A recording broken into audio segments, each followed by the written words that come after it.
کسی نے اپنا ایک تجربہ لکھ کے بھیجا ہے، چونکہ بالکل ریئل سٹوری ہے اس لیے آپ کے ساتھ شیئر کرنا چاہتی ہوں کہ ہم بھی اپنے حالات پر نظر ثانی کریں۔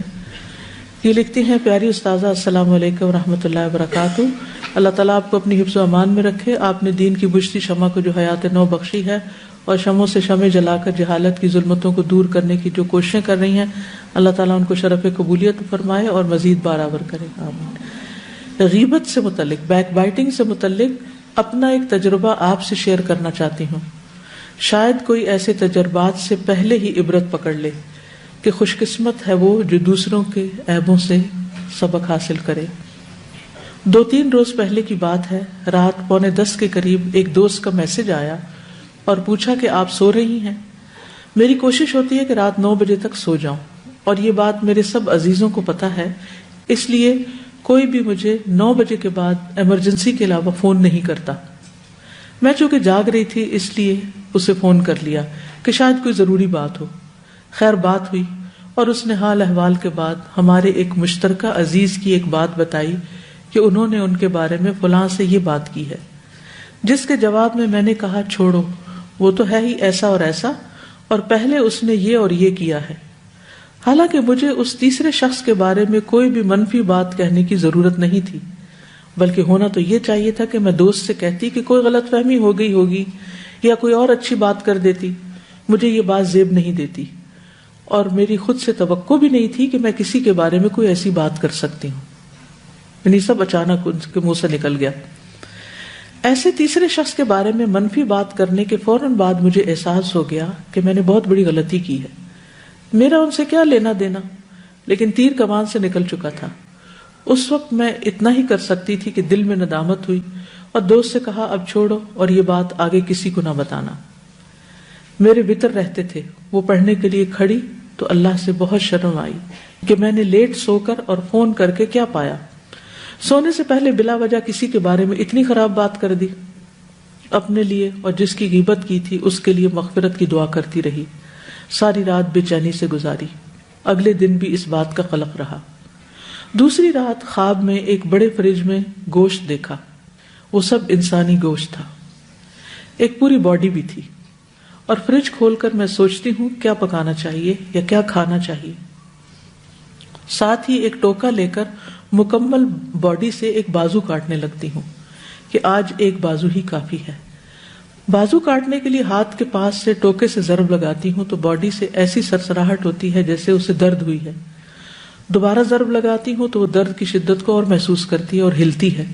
میں جلدی جلدی کندھے تک ٹوکے کے وار کرتی ہوں تو باڈی غراتی ہوئی لیٹے لیٹے چلنا شروع کر دیتی ہے اور غصے سے میری طرف بڑھتی ہے۔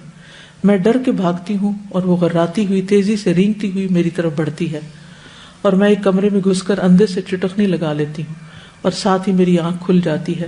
اس وقت صبح کے 3:30 بجے تھے۔ میں نے توبہ اور استغفار کی، لگ رہا تھا منہ میں انسانی گوشت کا ذائقہ اور خون ہے، کلی کی اور اللہ تعالیٰ سے معافی مانگی۔ یا ایھا الذین آمنوا اجتنبوا کثیرا من الظن ان بعض الظن اثم ولا تجسسوا ولا یغتب بعضکم بعضا ایحب احدکم ان یأکل لحم اخیہ میتا فکرہتموہ واتقوا اللہ ان اللہ تواب الرحیم۔ اللہ تعالیٰ ہمیں غیبت جیسے کریہ اور کبیرہ گناہ سے بچنے کی توفیق عطا فرمائے، آمین۔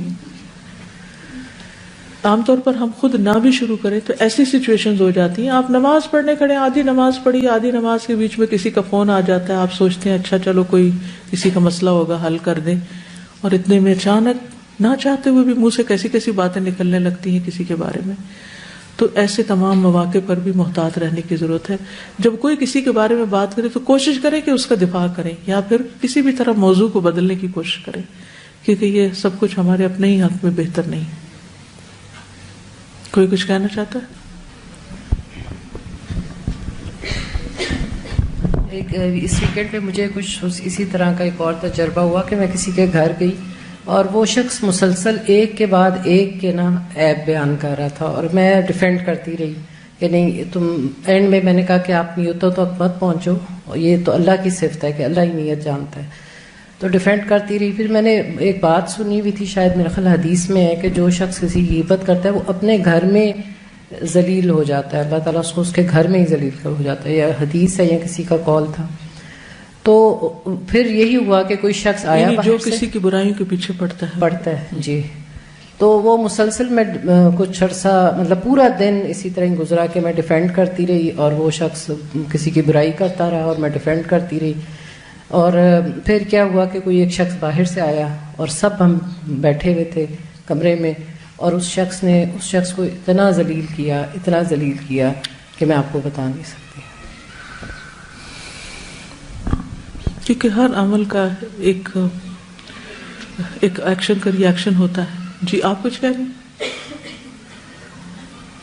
السلام علیکم استاذہ. ایک تو یہ واقعہ جو آپ نے بتایا, میں یہ سوچ رہی تھی کہ ہم لوگ اپنی زندگیوں میں اتنی باتیں کر دیتے ہیں, اتنی بڑی بڑی باتیں کر دیتے ہیں, اور ان کا خاتون کو تو فوراً سے احساس ہو گیا تھا. ساری رات وہ بے چین رہی ہیں, نماز میں انہوں نے توبہ کی ہے, اور اس کے باوجود اگلی رات انہوں نے یہ خواب دیکھا ہے.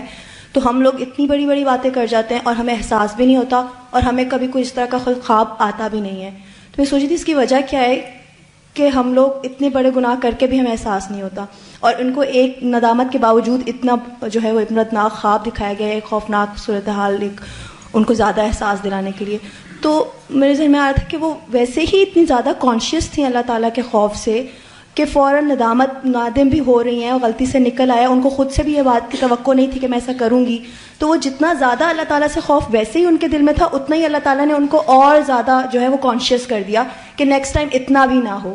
تو اب ہم لوگ اپنی اصلاح کے لیے اگر بات کریں تو ہمارے پاس اس طرح کے کوئی اشارے بھی نہیں آتے کہ ہم اور خوف زدہ ہوں. تو یہی بات کتنی خوفناک ہے کہ ہمیں تو اس طرح سے بھی کوئی, ہم یعنی کہ اتنا دور ہیں اللہ تعالیٰ سے کہ ہمیں اپنی غلطی نہ دکھائی جاتی ہے, نہ اس کی اصلاح پھر ہم سے ہوتی ہے. تو ہم لوگ اگر اپنی غلطیوں کی اصلاح چاہتے ہیں تو اس کے لیے بھی ہمارے اندر اتنا خوف ہونا چاہیے کہ اللہ تعالیٰ ہمیں ہماری غلطیاں دکھا دے تاکہ ہم اس پر نادم ہو سکیں. بالکل.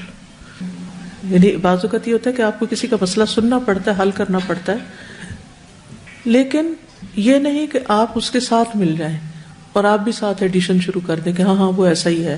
یا اور کوشش یہ کرنی چاہیے اگر مسئلہ بھی ہو نا تو فرضی مسئلہ بنانا چاہیے. فرضی سے مراد اس بندے کا نام نہیں لینا چاہیے. یہ کہنا چاہیے کہ اگر مثلا آپ کو کسی شکایت ہے اور آپ کسی سے مسئلہ کا حل پوچھنا چاہتے ہیں کہ کسی شخص نے مجھ سے میرے ساتھ ایسا کیا ہے تو مجھے کیا کرنا چاہیے, یعنی بجائے اس کے کہ نام لے کے اور اس کو ذلیل کیا جائے, اگر صرف مسئلہ کا ذکر کیا جائے تو وہ زیادہ بہتر صورت ہے.